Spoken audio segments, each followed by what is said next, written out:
The 70s brought the development of many great technological advances, from the development of email and floppy disks to the creation of the microprocessor, one of the greatest technological advances leading to a digital revolution.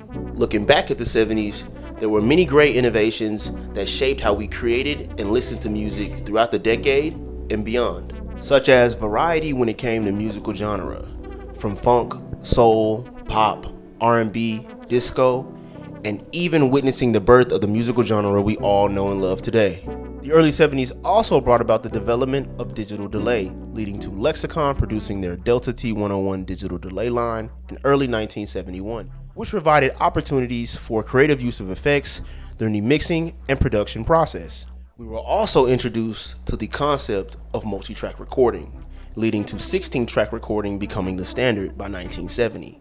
More importantly, multi-track recording allowed musicians to layer instruments. This further led to the progression of recording techniques from a roomy bass sound to a more dry to the bone sound. Lastly, synthesizers became more portable and accessible to musicians, introducing certain textures to various genres of music, giving musicians much more control over their sound and allowing them to create sounds that were previously impossible. The Moog was revolutionary, but as it generated many tones together with little control, its sounds were crude. Soon, it was overtaken by a second revolution, controlling individual tones by computer. Unlike the Moog synthesizer, we're not going to be taking away, tearing down bits of a very bright wave. Instead, we're going to put together little overtones, pieces of sounds, characteristic of all sounds, and assemble them additively rather than subtracting parts that we don't want. This sample that you're hearing was completely created in my DAW using emulations of some of the most powerful and significant synths known to man. Some of the most notable being the Mini Moog Model D, the ARP 2600, the Oberheim OBX, the Prophet 5, and my personal favorite, the Yamaha CS80. Pitch can also be controlled on the synthesizer by using a fingerboard. Studying the 70s has helped me improve so much, from improving my sound selection, to improving my recording techniques, to improving my creative use of effects, as well as giving me a better understanding of musical synthesis and design. These one-of-a-kind monstrous machines were first conceived in the earliest 21st century, but later saw a massive surge in the 70s due to them becoming more accessible and portable for musicians. Originally released in 1970, the Mini Moog Model D was the world's first portable synthesizer and served as the archetype for all electronic keyboards moving forward. And in this synthesizer, we can control the oscillator sound from either the keyboard, from the pitch wheel. The all-analog instrument gained acclaim by combining the 1960s Moog modular with the accessibility of pre-wired modules, giving it the ability to be played instantly and intuitively.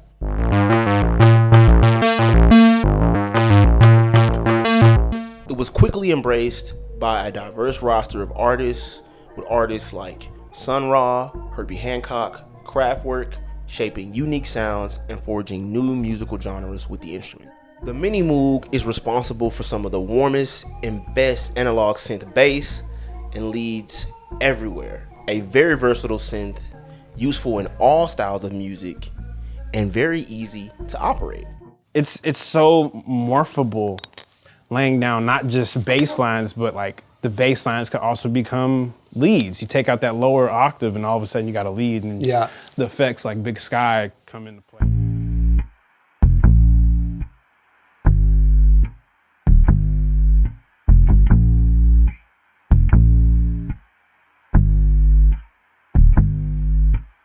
Back in the early 70s, ARP was actually going head-to-head with Moog for the then brand new market space for portable synthesizers.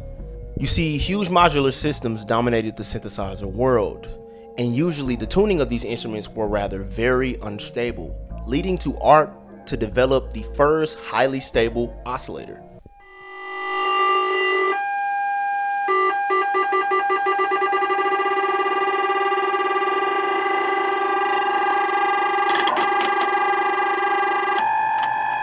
The ARP 2600 is responsible for some of the most iconic synth sounds in popular culture, from the sound of The Who's Who Are You to the sounds of R2-D2 of the first generation of Star Wars. R2-D2, Your Highness.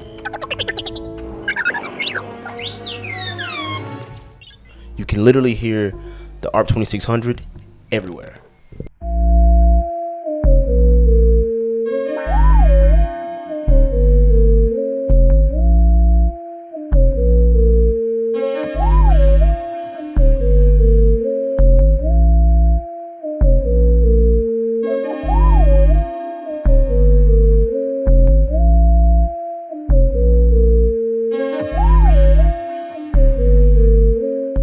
The creation of the ARP actually led to the invention of one of my all-time favorite synths, the Oberheim OBX, which was very pivotal for the lane for polyphonic synths in the late 70s.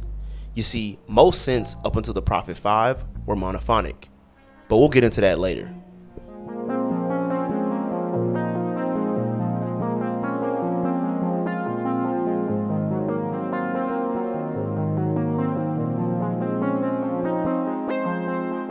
The OBX was first introduced in 1979 to compete with the Prophet, which was used by a lot of phenomenal artists from Queen to Madonna to Prince. Known for its warm brassy textures and polyphonic portamento ability, the OBX set the tone for a new type of synth, later perfected in the 80s with the OBX-A.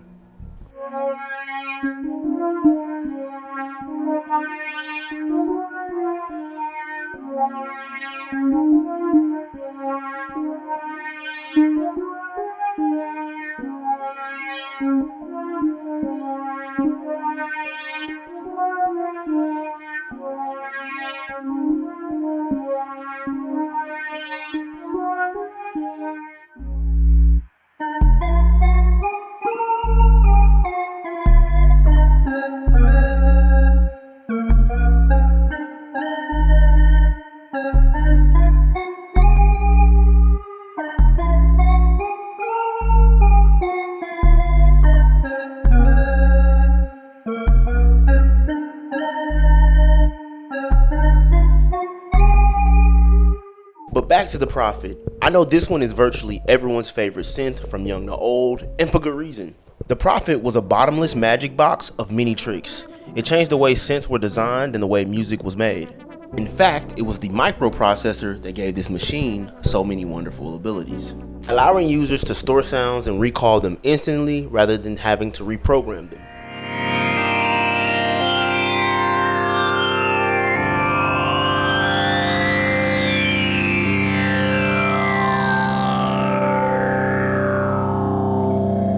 The first time I ever played a Prophet synthesizer, I knew immediately I wanted one. It was the first synthesizer to use a microprocessor inside the synthesizer itself to control not only the sounds and the development of the sounds, making them very precise, but also to read the keyboard so that when you play a note, you're not just closing an electrical switch, but this little brain on a chip is actually walking through each key in turn to see if you're doing anything with it. Fun fact, David Smith actually didn't start working on the instrument at first because he actually thought Moog or ARP would design it. But when no instrument emerged in early 1977, he quit his job to work full-time on the idea. So we wouldn't have received such an amazing synth if a young David Smith didn't have the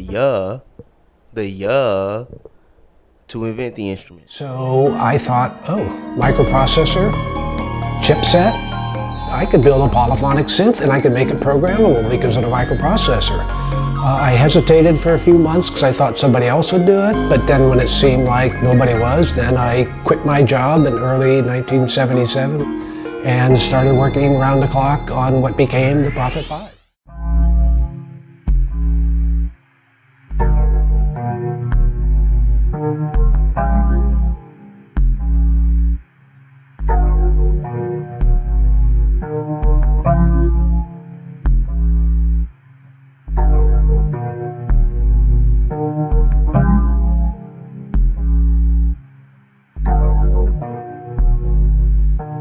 Now, this final music machine is simply yet another grossly freak of nature, which was a glorious mess of contradictions, entering and exiting production in 4 short years, but still changing the course of history with its sound.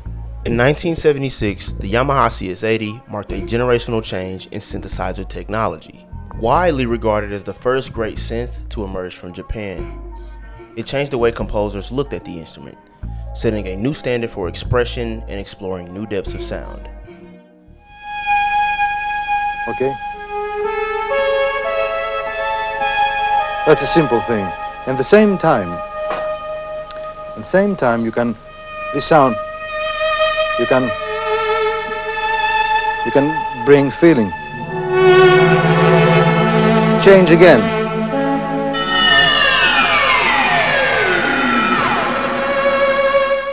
The CS80's extensive polyphony was very unusual for its time, often described as the preeminent polyphonic synth.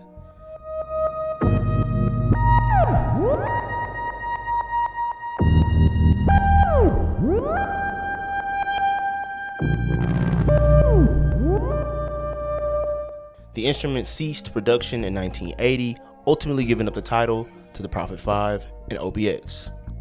However, despite the popularity of the Prophet 5, the Yamaha CS80 was arguably still a better performance synth, sporting a semi-weighted, velocity-sensitive keyboard and a ribbon controller, which is still a rarity on modern synths today.